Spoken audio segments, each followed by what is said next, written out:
everyone, this is Martin Manoj from Pakistan, and you're watching my YouTube channel Insan Ittihad, which aims to invoke a little bit of humanity in all of us through awareness and understanding.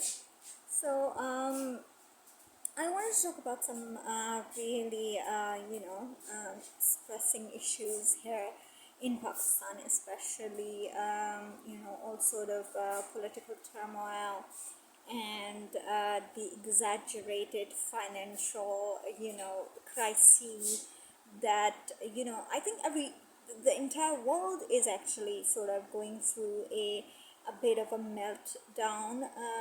Maybe it's because of the aftermath of the, the lockdown or the shutdown of COVID-19. So 2019 actually was, I mean, by the end of 2019, and yeah, the beginning of 2020 was that the whole, the entire world somehow, shut down, and some, anxiety and all that started. But obviously, now that we have reopened, now that we are in a much stable sort of and are in control of what had happened after the COVID-19 situation, economies and countries are opening up, and then, geopolitics and everything. I mean, Ukraine and Russia war, that was something unexpected, and but yeah, I mean, people had, I mean, at least in the US and in the West, people had the idea that, Russia is up to on something. But I just wanted to talk about the exaggerated, negativity that has been spread in and around in regards to my own country, Pakistan, where there has been a recent government change. We had our prime minister changed, and actually the entire government changed. I mean, it reminds me of, Israel going into the fifth elections in 3 years. Naftali Bennett and the ex-PM Naftali Bennett, and along with his coalition partners, dissolved the Knesset, and now Lapid is the interim PM until the new elections are carried out.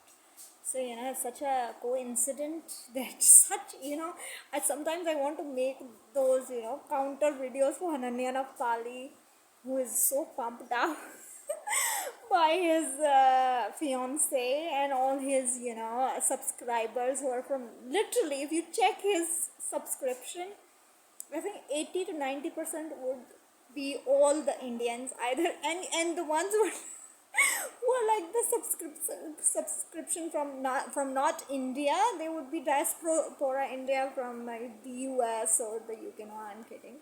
Probably 70 or 60% diaspora and the Indians living in India, and then 60% or 30% would be all those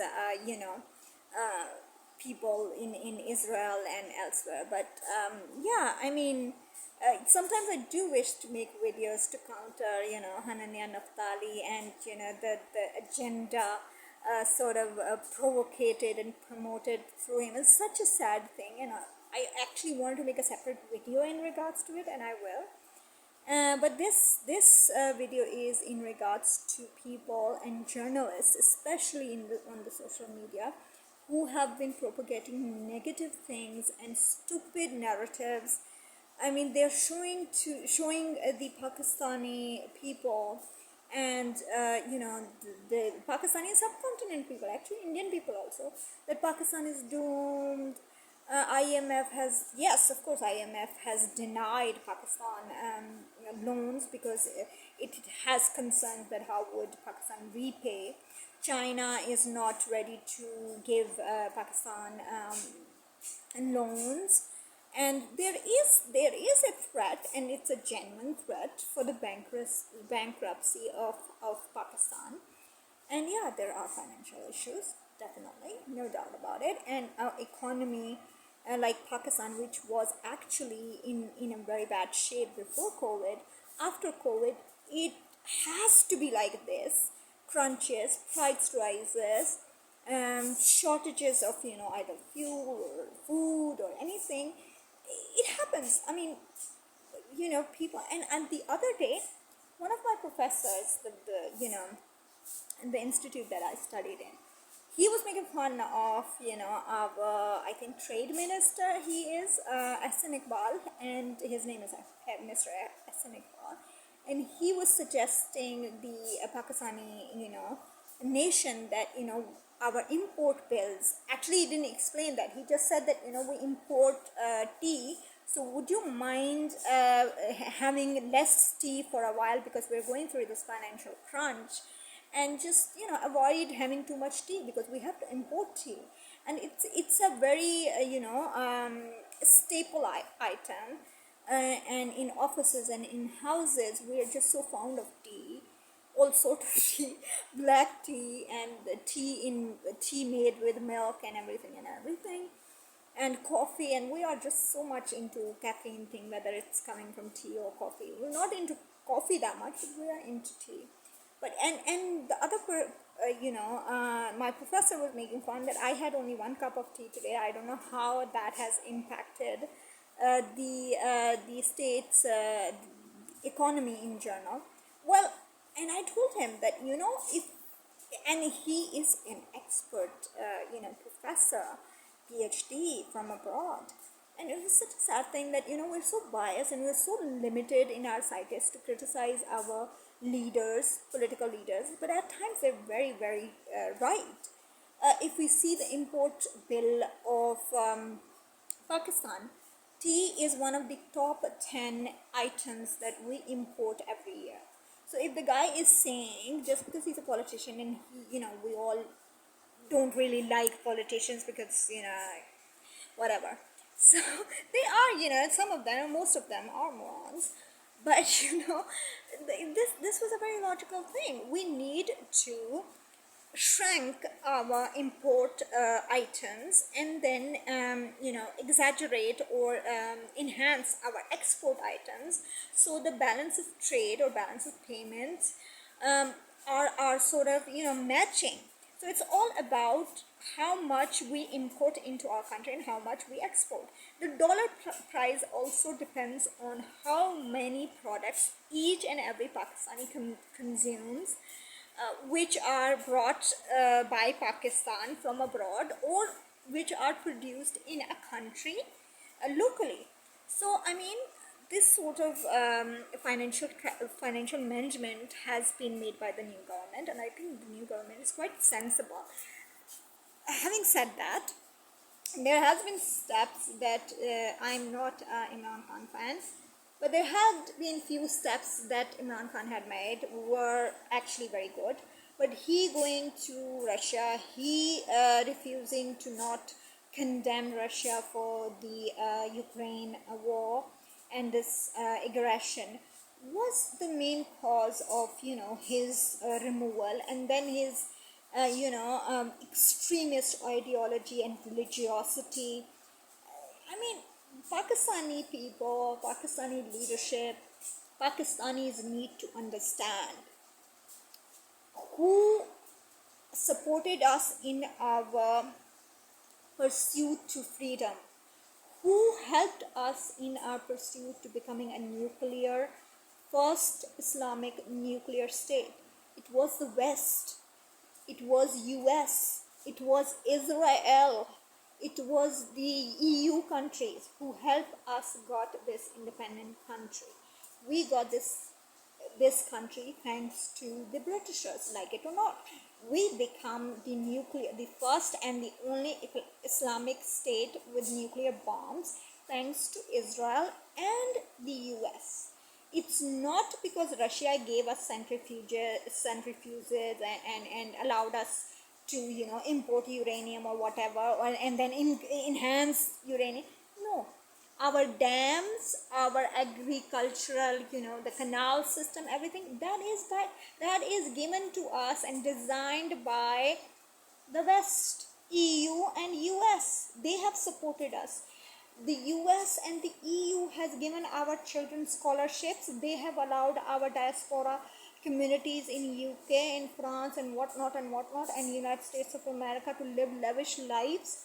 And such a sad thing that there is this guy who usually gives interviews in on this online, YouTube platforms. His name is, I think, Tadar something, guy. Tadar. He's actually, I think he's a vivid Trump supporter, and he was like advising him on the South Asian and Pakistani, context for the diaspora living living in the US, the diaspora of Pakistan, for the voting and everything. But yeah, the Pakistani government need to understand that they need Pakistani government, Pakistani establishment, both establishment of the civilian side and the armed establishment, and all those people, the businessmen to local journal to students to every single people need to understand our freedom, our nuclear bombs, our financial and existential and whatever, the identity of Pakistan depends on West, and that is EU and the US and Israel. It does not, I have said it again, I have said it before, and I'd say it again. Narendra Modi, BJP, Congress, or all these great, Indian people, that all of a sudden all the Pakistani anchors and all the Pakistani establishment is just so found out, and all of a sudden that the love that has emerged from their hearts for the Russians, and they have never been our friends. India never wanted a partition, let alone, and ironically, some of the Indians, oh, we're so good, we want you to be independent. Look, we rescued the poor, Bangladeshis who you were used to torture. Excuse me? Nobody wants the Bangladeshis. That's why you left them independent. You want Pakistan. That's the issue. You want the Indian establishment, especially the Indian Hindu establishment, the BJP. They want Pakistan. They don't want, Bengalis, for the same reason we didn't want Bengalis. That's exact same reason that Pakistanis didn't wanted Bengalis to be part of to be part of Pakistan and the whole thing. The same reasons and for the same things, Indians don't want Bengalis. That's why they didn't, annexed the entire country of Bangladesh into India.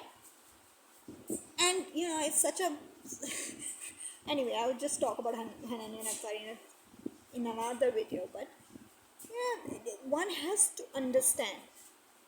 Stop licking Indian asses just because they show off that they have a lot of money.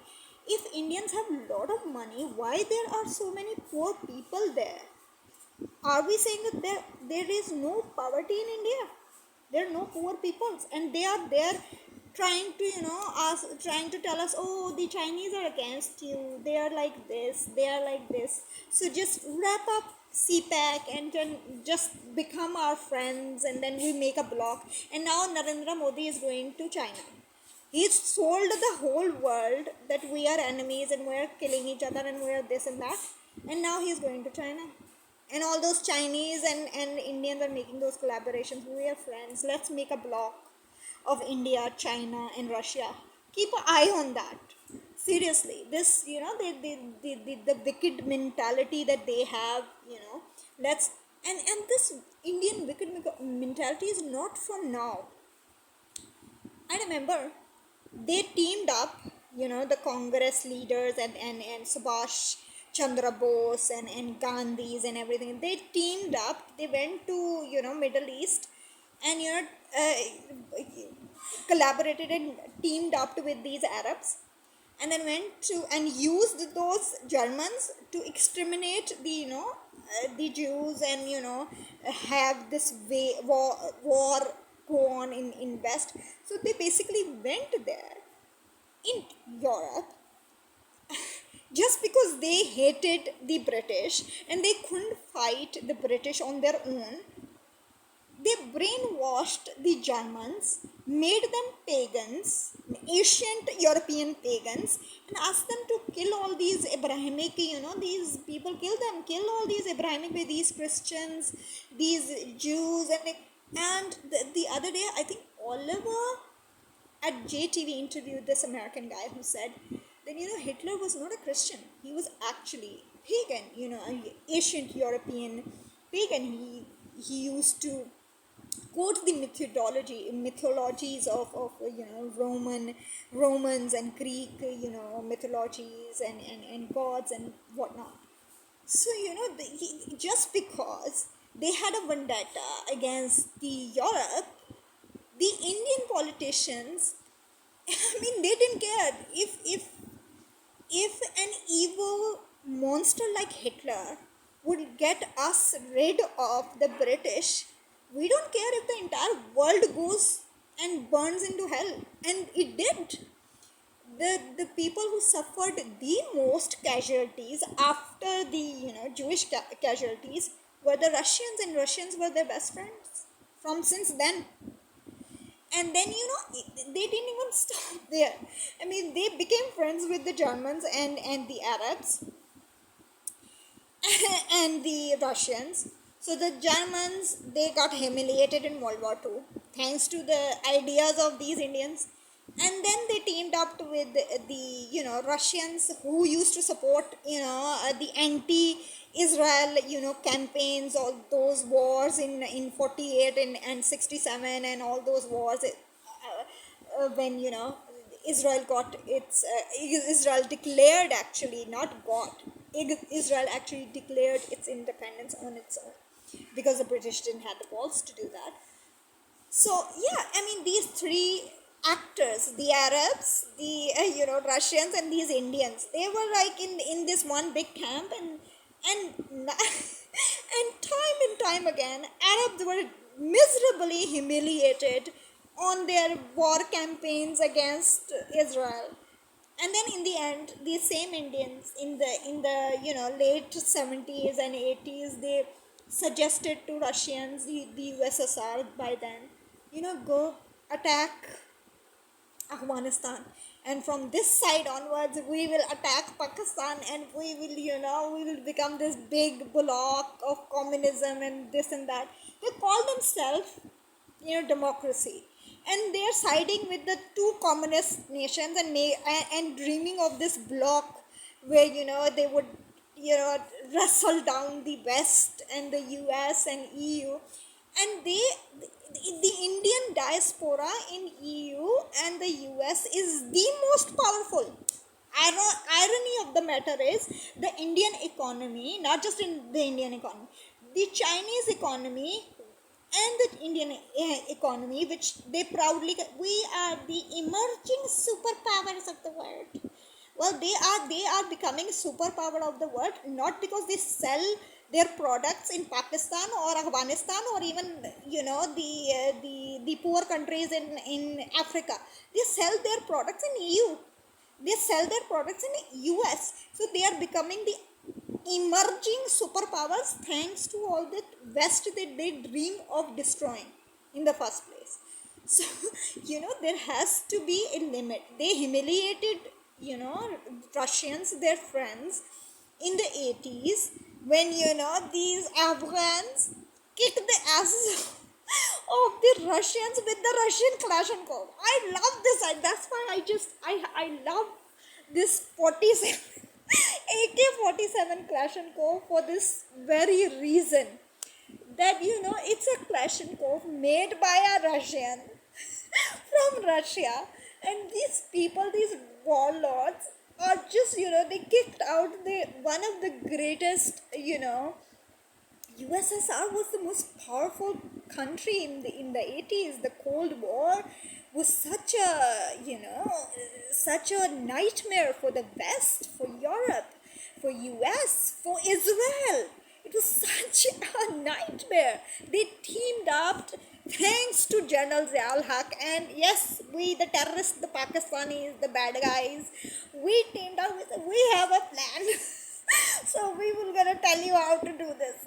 So we made up, we teamed up, and we achieved such amazing achievements. And to pay off Pakistan, the US and West allowed us to have nuclear bombs because the Indians had tested the nuclear bombs and had developed the nuclear technology in early 80s.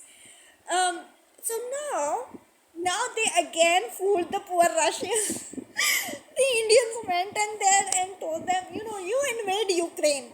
Once you invade Ukraine, we will invade Pakistan and this and the Pakistani ISN establishment. Yes, please. They had communicated with the RAW and the Indian army.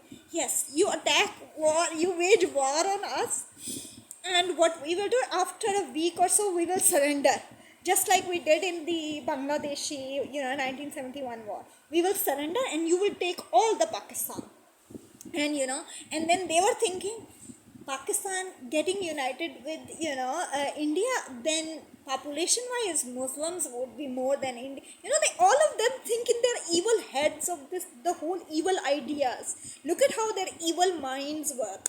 So Pakistan establishment, all those radicals were thinking, yeah, Kashmir will be, we will be part of Kashmir, would be also part of this big India, and we will be more in number than the Hindus, and then we will rule over them, the vote bank and everything. And then of course Chinese, Pakistan, after Pakistan has a lot of debt from the West, from EU, from IMF, from US, and the debt of Chinese would also be laid off. I mean, who cares? The country doesn't even exist. It has been annexed by the Indians. Look at how they think wickedly. And please, I mean, have some least amount of dignity, human dignity. Let's forget about Abrahamic religions, let's forget about paganism, let's forget, at least be a human. Those people in the West, in US, they had a huge amount of trust in Pakistan. That's why they trusted Pakistan with the nuclear bombs, with all those, funding and scholarships, and allowing these diaspora communities to come and flourish and have great lives. The West has been continuously supporting Pakistan, whether in terms of IMF, and IMF's financial models are actually, if you sincerely, without corruption and everything, implement those plans are actually to empower people, empower developing economies, to reduce imports and enhance their exports, and enhance and use and depend on the local manufactured goods. People just don't understand that. I don't know if it's the religious the discrimination from the West, or the moral discrimination. I don't know why Pakistani people, at least after being so much comforted and so much favored by the West and the US especially, and Israel as well, under the table, and Israel also, are so ungrateful, unthankful. And I don't understand, why do they have this hate when these are our actual friends who help and who actually are the guardians of our sovereignty. And when the world is standing with Ukraine, there is a morality involved in there. It was a sovereign country. It had every rights to be part of NATO and to be part of EU because of their financial issues, because of their economic issues. If India say, my economic interests are important, China's economic interests are important, Russia's economic interests, then what is wrong with Pakistan thinking of our economic issues? And if they're aligned with the West, they're aligned with the West. We will align with the West. What's wrong with that? If India sells its products to the West becomes a very good thing. As long as they buy Indian and Chinese goods, the West is the best. But when the West allies or cooperates with Pakistan, all of a sudden the West is the evil thing, and Asian powers should collaborate against dismantling the hegemony and the superpower thing of the US is the superpower because they always stood for the underdog. They always tried to maintain a balance of power. They always tried to avoid situations where people are persecuted, or nations which are vulnerable are actually protected. I mean, they delayed their military actions in Europe just because they didn't want it to be, unjust or whatever. They shouldn't have, although they shouldn't have. Many Jewish lives were lost because the US was reluctant to recognize that what was happening in Europe was not just going to stay in Europe. It will go beyond, Europe, and consume the entire world. And now, what India and Russia and China, with their evil thinking, I think China is not going that much crazy, because I think Xi Jinping inviting Modi ji could be for the reason that the investment Chinese have made into CPAC. Sometimes, world leaders, what they do is that if they want to intimidate and threaten another adversary, they invite them into the summit, sit them down in a closed door meetings, and tell them the reality that if you do this, if you undermine our interest in so and so place, and so and so, we know that so and so place is of geographical importance to you, but if you undermine our stakes and our important financial and other investments, we will be seeing you through with it. India is going out of control. That is a fact. The murderers are killing, things happening, the murders and killings happening there, for whether it is Sidhu Moosewala or Deep Singh Sidhu, who was an activist for farmers protest. And Sidhu Moosewala openly criticized that there is a marginalization of minorities, the Sikh minorities, and then the Muslim minorities. This chaos that they have created, this fire of Hindueta that they have created, it will consume first the Hindus themselves, and then it will burn the entire country. The pathway, the hatred filled pathway that India is on, and the Pakistanis are all there licking their asses and saying, yeah, we are with you. As long as you get us rid of the debt from the Chinese and the West, we are with you. So don't be that. My advice to the Pakistanis would be, align yourself with the West, because West has been there for us whenever we have troubled or we had problems, or we wanted independence, it was West. We wanted nuclear bombs, it was West. And Israel, not to mention, under the table. And our alignment should be on that side, rather than going into this evil scheme of destroying the entire world. America, the destruction of America and the destruction of Israel, I think, would be the destruction of morality in this entire world. And I would pray to Hashem that that doesn't happen. America is the only country where everyone and anyone has the right and the freedom and the protection to express their ideas, whether political, religious, or whatever. And I think that sort of society, that sort of a political system, democracy, should be appreciated. And rather than hating that sort of model, I think we should adopt it. And we should look up as role models these two countries, Israel and America and the US, and of course EU also. I mean, we look at how after these brutal wars EU has have stood together. They are still united after all that hatred, after all that racism and hatred. They're still together. Of course, things need to be improved in EU. EU is getting radicalized, Islamicized, or there has been a lot of a wave of anti-Semitism. Definitely, no doubt about that. But I would say the world should take Israel and the US as a role model for democracy, freedom, and for righteousness. And for righteousness, I would say that. And these two moral frameworks, in terms of political and geopolitical alliances, should be taken at the highest benchmark.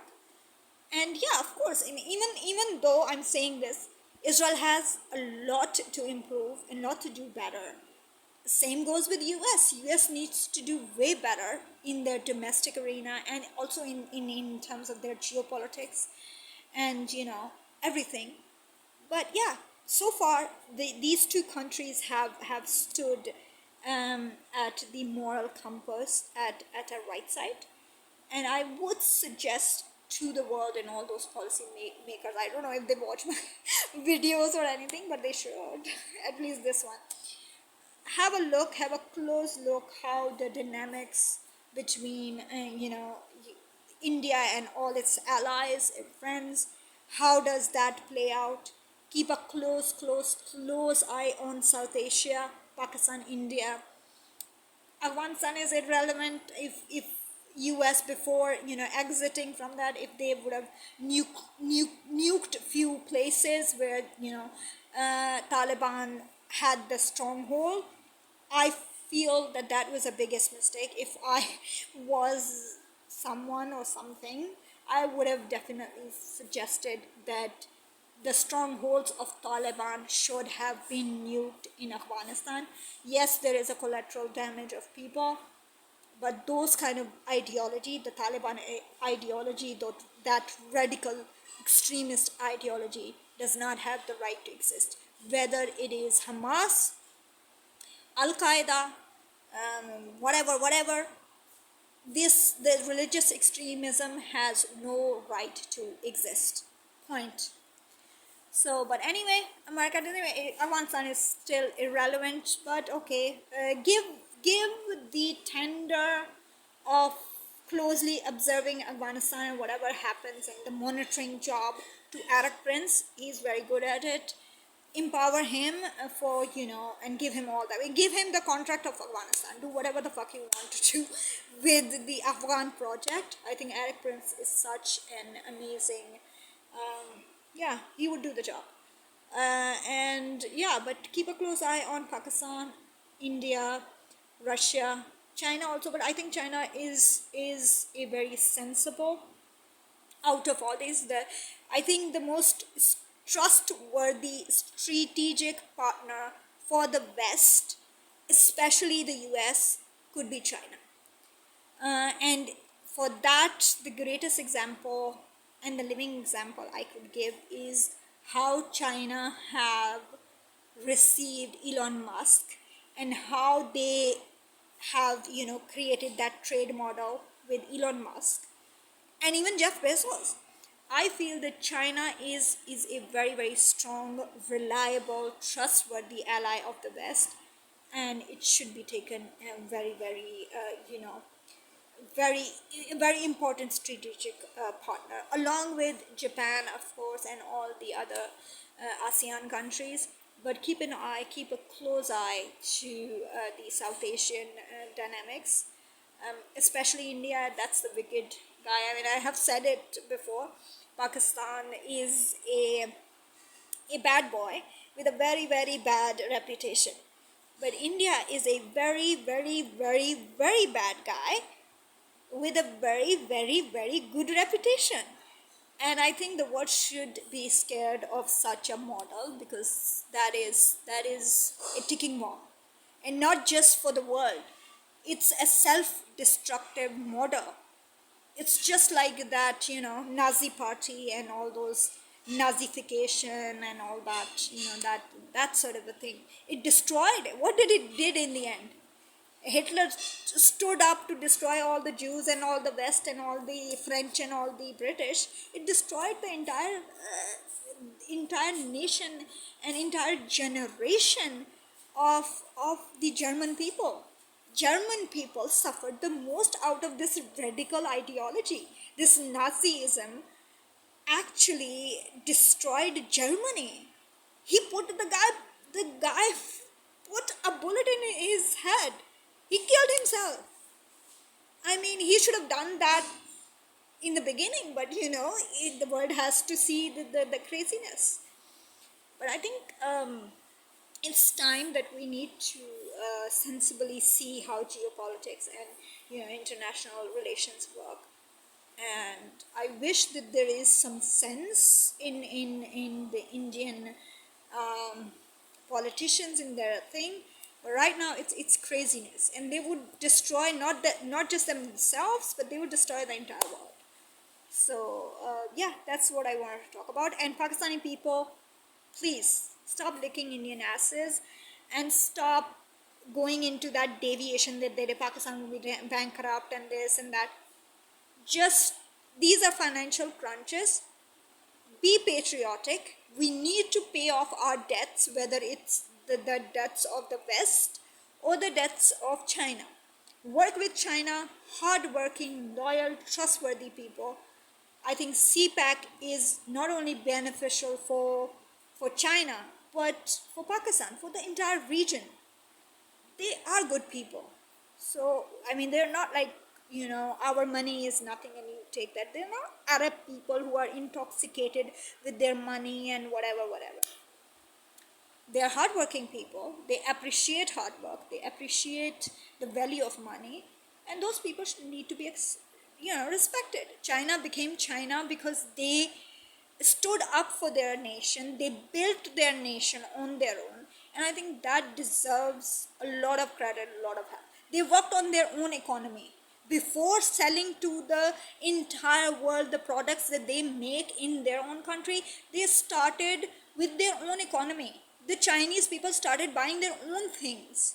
And then when they had surplus thing, and when they had surplus goods that they produced in their own country, they, reached out to the world to, become the manufacturing hub for the entire world.